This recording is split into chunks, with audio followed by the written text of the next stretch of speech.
Nothing reveals itself more sharply than what you can't have. Whether it's a person, an idea of yourself, a vision of life, if it's out of reach, it tends to linger the longest in your mind. Longing for the unattainable isn't a flaw or a foolish habit. It's a kind of proof you're still alive, still capable of imagining more, still not fully resigned to what is available. It says a lot about how you deal with reality, about the parts of you that feel lacking, and about the way you try to patch that emptiness with a carefully chosen dream. But why do you hold on to it when you know it will never come true? What part of you is fed by the impossibility itself? And would you really be ready to face its real value if you stripped away its comforting blur? Today, I want us to unpack this longing, to see why we crave what we can't have, why we cling to it.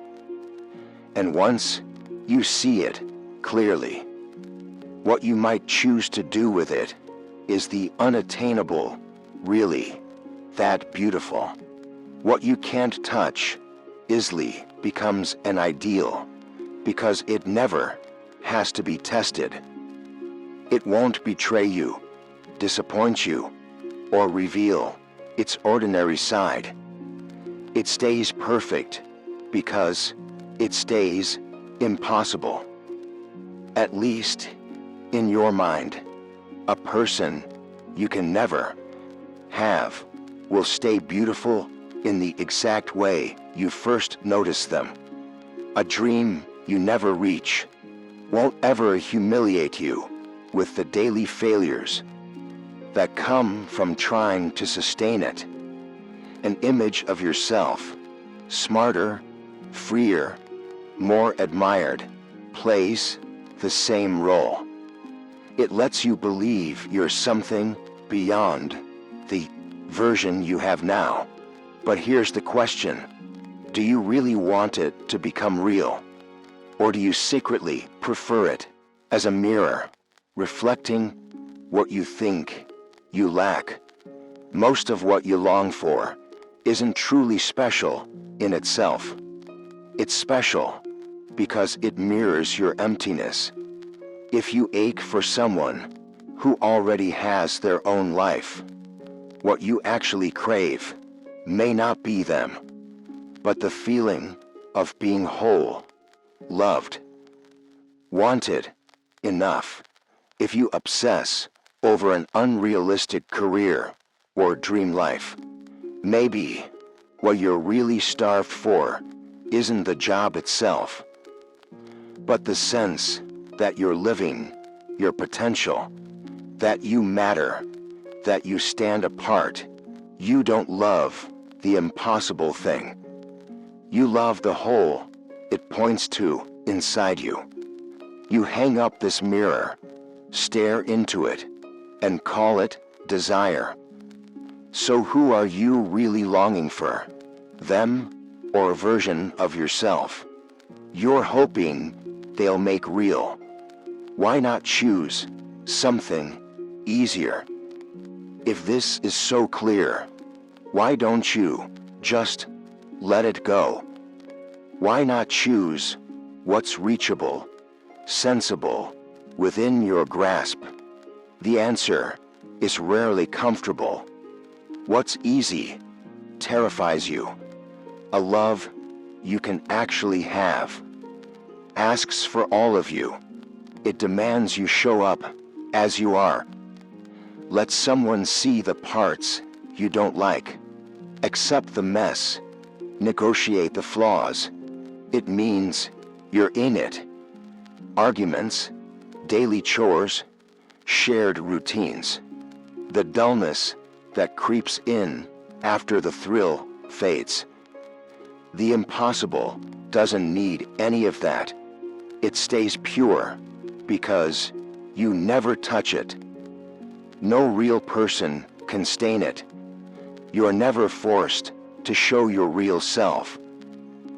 Are you sure you'd handle the reality if your dream came true? Or do you secretly enjoy keeping it out of reach so you can stay an untested dreamer? Sometimes the impossible is just a ticket out of here. You don't love your work. You don't trust the relationships you have. You feel trapped in an ordinary life that bores you or drains you. But instead of facing that truth, you build a fantasy, a love so grand it lifts you out, a career so perfect it justifies leaving everything behind, a life somewhere far away that fixes everything. You keep telling yourself, this isn't my real life. I'm just waiting for the thing that will rescue you from having to make real changes now. But you have to ask yourself, if that thing never comes, who do you become with what you have left? The unfinished love, a gift, or a trap?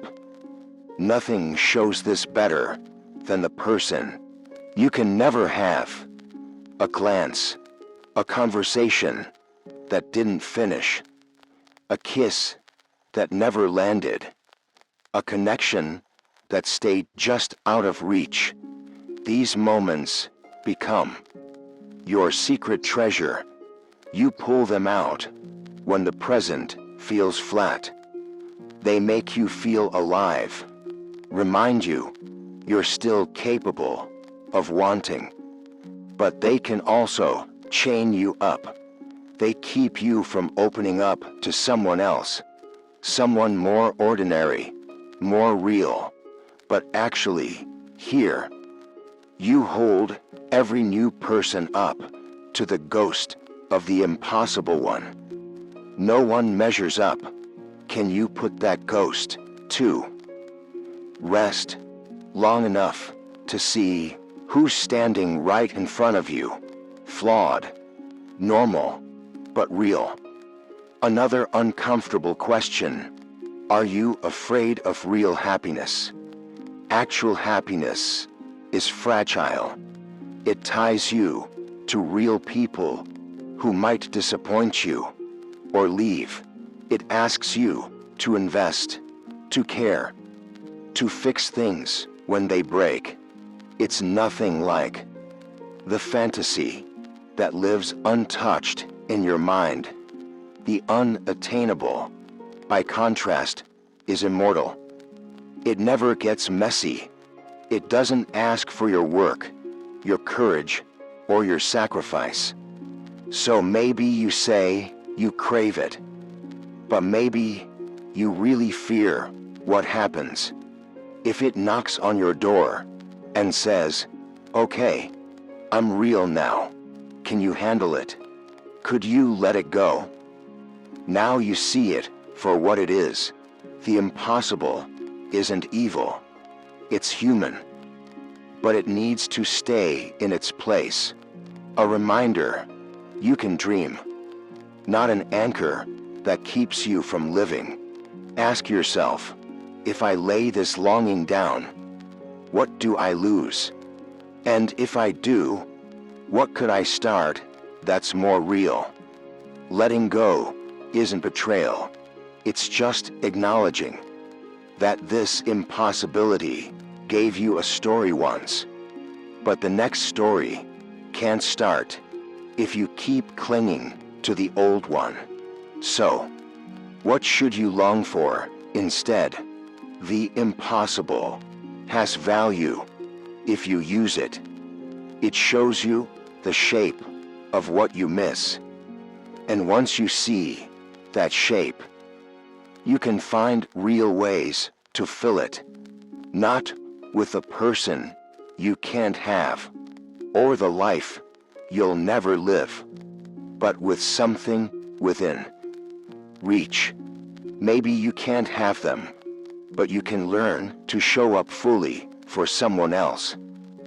Maybe you can't become your fantasy self, but you can grow into a version of you that feels enough. Maybe you can't keep the dream, but you can turn the energy of longing into work, into words, into a life that's actually yours. You'll always long for something you can't have. That's proof you're still human. It keeps you soft enough to care. But don't let it drown what's possible right now. You deserve what's real, imperfect, but present. You deserve a love that stays, even when it's messy. You deserve dreams that don't hide behind excuses, but meet you halfway when you act on them. Keep your impossible thing like a quiet relic on a shelf. Let it remind you you can dream, but don't let it keep you from the life you're meant to live.